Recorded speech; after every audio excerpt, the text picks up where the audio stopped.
Hey, shit.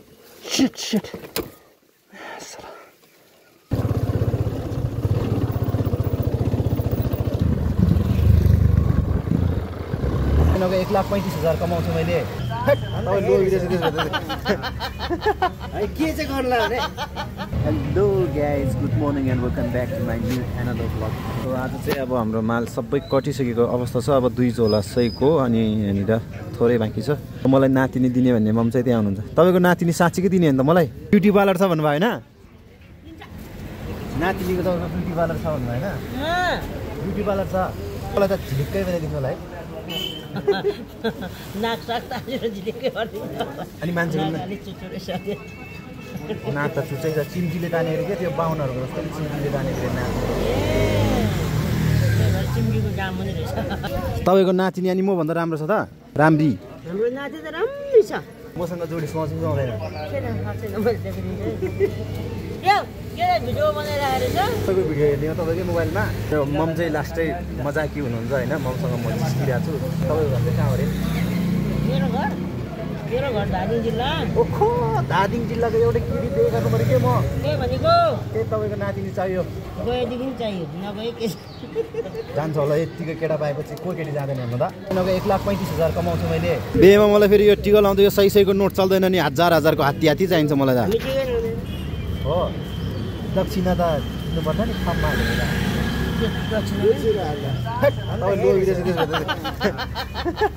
के चाहिँ गर्ला अरे यस्तो लोभीको अहिले चाहिँ मलाई भयङ्कर टोइलेट लागिरहेको छ होइन। सो म चाहिँ टोइलेट जाँदैछु। सो यो काठमाडौँमा चाहिँ जता पनि पैसै तिर्नुपर्छ। एउटा बिजनेस आइडिया म के दिन चाहन्छु भने होइन, चिया पसल र टोइलेट चाहिँ सँगसँगै जस्तै खोल्नु पऱ्यो कि। अनि मान्छेलाई जाडो हुन्छ, जाडो भएपछि चिया खान्छ। चिया खाएको छिनभरमै मान्छेलाई पिसाब लागिहाल्छ। फेरि पिसाब लागेपछि त्यो टोइलेट जानुपर्ने हुन्छ। चियाको पनि पैसा, टोइलेट गरेको पनि पैसा त्यसपछि त होइन। सो आइडिया चाहिन्छ कि।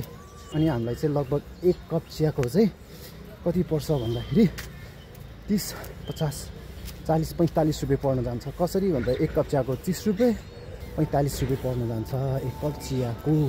टक्क यहाँदेखि जाने म चाहिँ टोइलेट। अब लास्टै च्यापेको छ अरे। जिन्दगीमा नि एक्सर्साइज एकदमै धेरै जरुरी छ गाइज। किनभने एक्सर्साइज नभएपछि यस्तो हुन्छ होला त। ल गाउँघरको कुकुर भएको भए त कति तकडिलो फुर्तिलो हुन्थ्यो नि त होइन। सो यिनीहरूको काम चाहिँ नै यहाँ खाने बस्ने यस्तो हुन्छ क्या होला। सुगर ड्याडी भनेर जस्तै हुन्छ यस्तै। मान्छेलाई मात्रै सुगर लाग्छ भन्ने ठाने होला होइन। कामै नगरिकन खाने बस्ने मात्रै गऱ्यो भने त हरेक चिजलाई सुगर लाग्छ भाउ। कुकुरलाई धरि सुगर लागेर त्यस्तो भइरहेको थियो। त्यहाँ हुने गरी मोटाएको छ होइन। सबैले त्यसको अगाडि एउटा क्या भाँचेको एउटा मृग आए पनि त्यसले समाउन सक्छ। यतिको 4 प्याकेट बाँकीपछि यहाँ मलाई स्ट्रबेरी टिप्न सिकाउँदैछ। फेरि कस्तो टिप्नु रे? हरियो भयो भने फेरि पुरै हरियो टिप्नु हुँदैन, दोसर जान्छ फेरि ठाउँमा। ल सो हाम्रो रवि दादाले चाहिँ स्ट्रबेरी चाहियो भन्दै हुनुहुन्थ्यो। यहाँनिर ट्याक्क 3 प्याकेट प्याक गरिदिइसकेको छौँ हामीले। यो 4 प्याकेट चाहिँ अब भोलि बेच्नु पर्छ। सो अलिकति कम देखिएपछि, सामान कम देखिएपछि यो लास्टमा सकिएको रहेछ। नराम्रो भनेर मान्छेहरू कोही पनि आउँदैन क्या। सो फेरि हामीलाई त बालै भएन। फेरि हामीलाई त लागिहाल्ने हामीलाई फेरि त्यस्तो खालको बिन्दास मान्छे। हाम्रो जसको फेरि अर्को बिजनेस पनि छैन है। यो पत्रिका सङ्कलन गर्ने चाहिँ फेरि मेरो साइड बिजनेस हो है। यस्तो मलमलको ओछ्यानमा बस्ने फेरि हामी त। अब म चाहिँ घर चल्दिएको है। साथ चाहिँ अलिकति छिट्टै सेकेन्ड स्ट्रबेरी।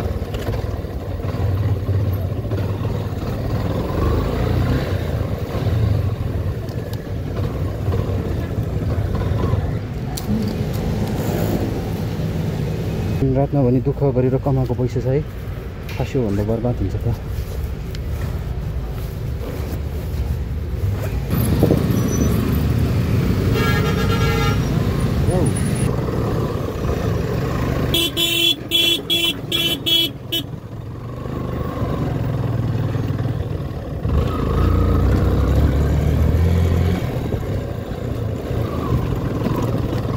थ्याङ्क यू भाइ साहब। यस्तो हुनुपर्छ कि असली ड्राइभर भनेको। कसम हो कि आफूभन्दा सानो गाडीलाई जहिले पनि प्राथमिकता दिनुपर्छ के। अब यहाँ फेरि ट्राफिकमा आउनु सक्छ क्या, गराउनुपर्छ। केही छैन अब फेरि म त ट्राफिकले समात्यो भने त सिधै भनिदिनु त छैन सर मेरो त केही पनि ल चाहिँ यसो गरिदिनुहोस् गर्नुहोस् भनिदिने हो म त सिधै अस्ति मलाई 5 घन्टा लाग्दिएको के भन्ने अब पछि यता उता लेनदेनको कुरा मिलाएपछि चाहिँ छोड्दै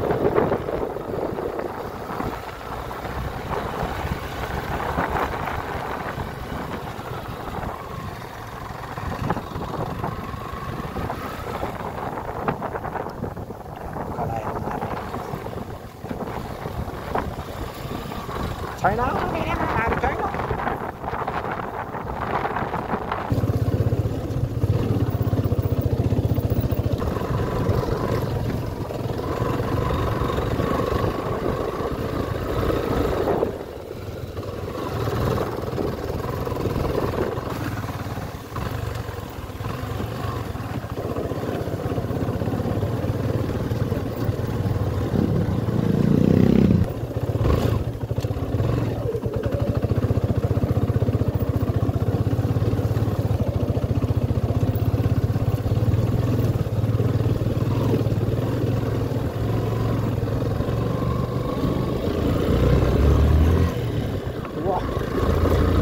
दामी बनाएको छ यहाँ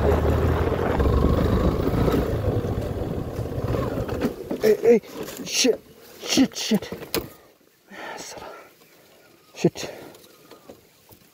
oh my god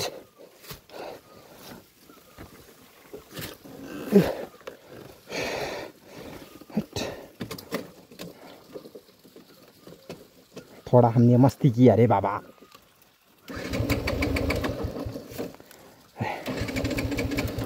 sub start हुन मानेन यार कस्तो लास्टै घुमाउँछ नि त यहाँ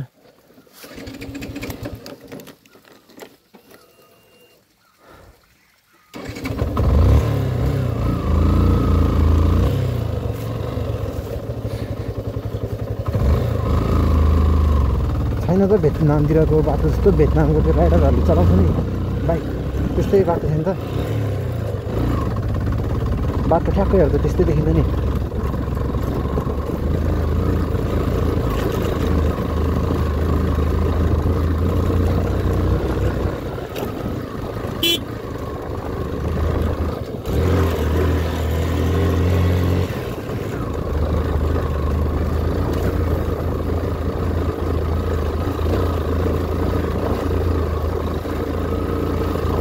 ससुराली जाने हो भनेको ससुरालीको बाटो आइपुग्यो म चाहिँ आज ससुरालीको बाटो हुँदै जाँदैछु है सो यो चाहिँ मेरो ससुराली हो ससुराली टोल यहीँबाट जाँदैछु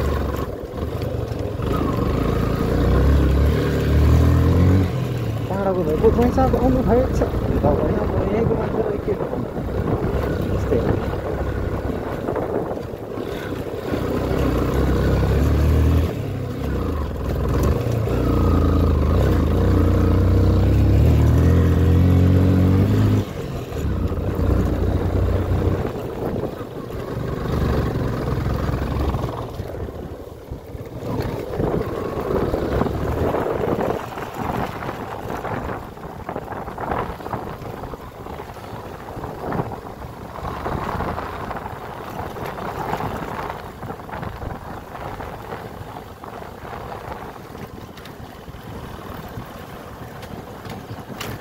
We are in destination. ल मायापुरी सो अनि आज चाहिँ भ्लग स्टार्ट भनेको तेस्रो दिन भइसक्यो होइन सो अनि हिजोको चाहिँ मैले भ्लग बनाउनै बिर्सेछु घरमा पुगेर कामले गर्दाखेरि सबै थोक बिर्सिहाल्छ सो अनि आज पनि फेरि स्ट्रबेरी लिएर आइसकेँ म यहाँनिरै तल हेरेर बेच्नलाई सो यति मात्रै हुनेवाला छ यो भ्लग चाहिँ सो सबैजना आशिष तामाङको भ्लगलाई माया गर्दै गर्नु होला ओके बाई टङ